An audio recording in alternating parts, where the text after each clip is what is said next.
Selamat pagi, salam jumpa kembali. Kita masuk di pertemuan kedua bersama Ibu-Ibu Nova Sihombing. Kali ini kita belajar tentang sifat koligatif larutan yang nanti itu terbagi atas 4. Ada penurunan tekanan uap, terus ada kenaikan titik didih, ada penurunan titik beku, dan juga tekanan osmosis. Dan ini kita bagi pertemuan ini hanya penurunan tekanan uap dan kenaikan titik didih. Ya, saya harap semuanya bisa fokus untuk kita belajar bersama. Kita lihat penurunan tekanan uap.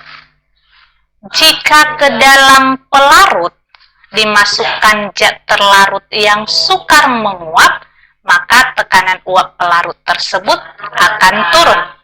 Antara molekul zat terlarut dan molekul pelarut timbul gaya tarik-menarik, sehingga tekanan uap larutan lebih rendah daripada tekanan uap pelarut murni. Besarnya perbedaan antara tekanan uap pelarut murni dengan tekanan uap larutan itu disebut dengan penurunan tekanan uap atau delta P.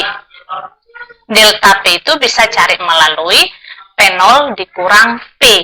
P0 itu adalah tekanan uap pelarut murni, sedangkan P adalah tekanan uap larutan.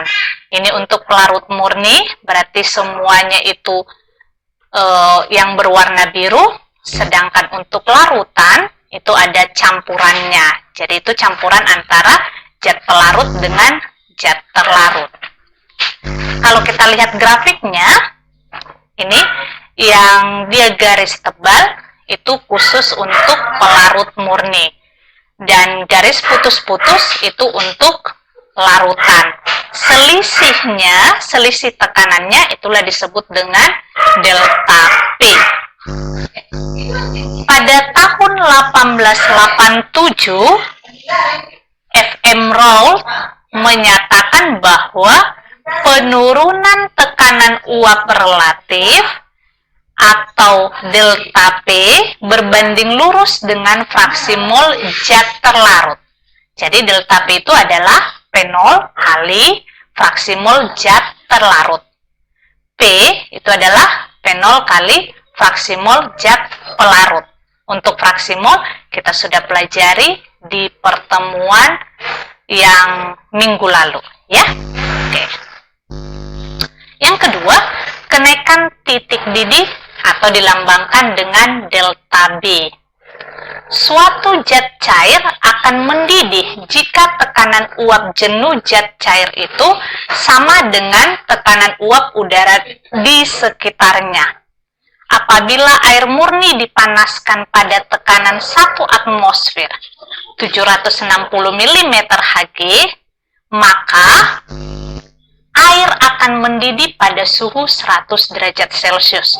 Karena pada temperatur itu, tekanan uap air sama dengan tekanan uap udara di sekitarnya.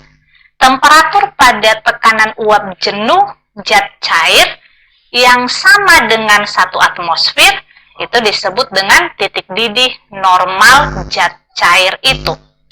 Selisih antara titik didih larutan dengan titik didih pelarut murni itulah disebut dengan kenaikan titik didih atau delta TB.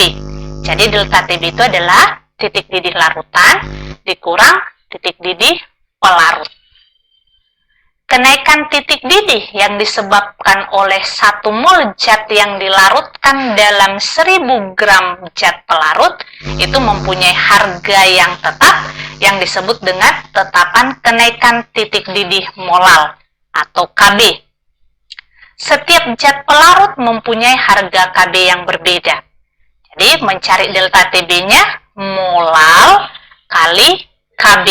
Molal itu adalah massa per mr dikali 1000 per massa pelarutnya dalam satuan gram dikali dengan KB.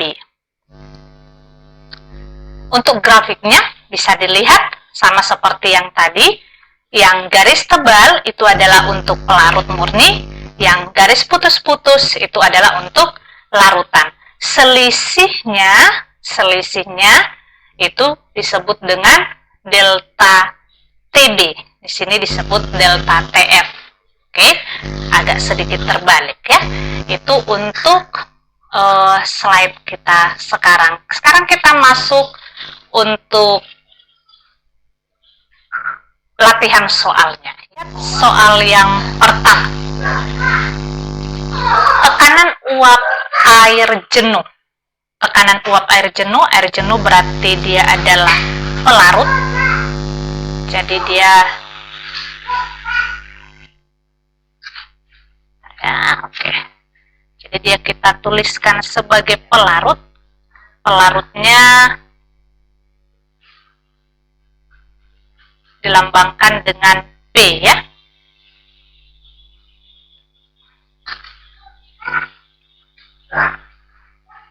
P0. Saya hapus dulu.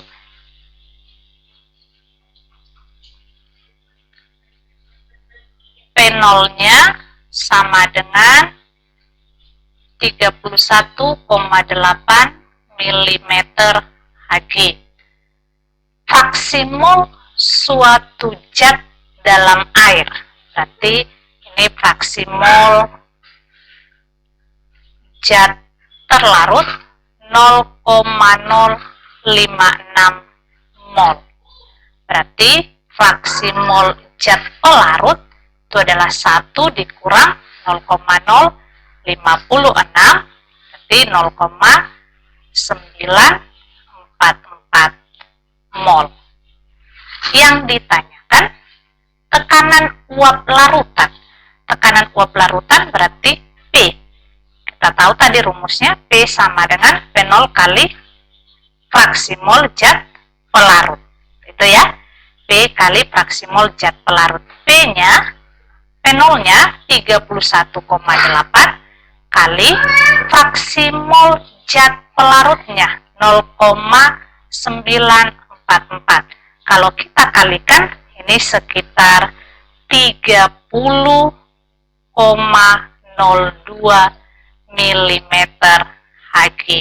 Jadi jawabannya itu adalah D.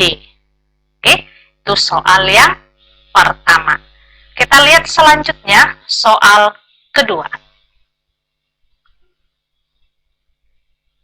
Untuk soal kedua, larutan yang mengandung 20 gram zat non-elektrolit, berarti masanya 20 gram, dalam 1 liter air. Volumenya 1 liter, jadi massa jenis air itu 1 gram per mililiter, berarti untuk 1 liter itu 1000 mililiter sama dengan 1000 gram. Mendidih pada suhu 100 dikurang 0,52 derajat Celcius. Berarti delta TB-nya 100,052 dikurang 100. Itu sama dengan 0,52 derajat Celcius. KB-nya 0,052 ya. Oke, KB-nya itu 0,52. Ditanya MR-nya ya. MR dari zat non-elektrolit tersebut. Rumusnya delta TB sama dengan KB kali molal. Delta TB-nya 0,052. KB 0,52. Molal itu adalah massa per MR kali 1000 per volume pelarutnya. Kalau ini kita matikan, jadi di sini tinggal 0,1.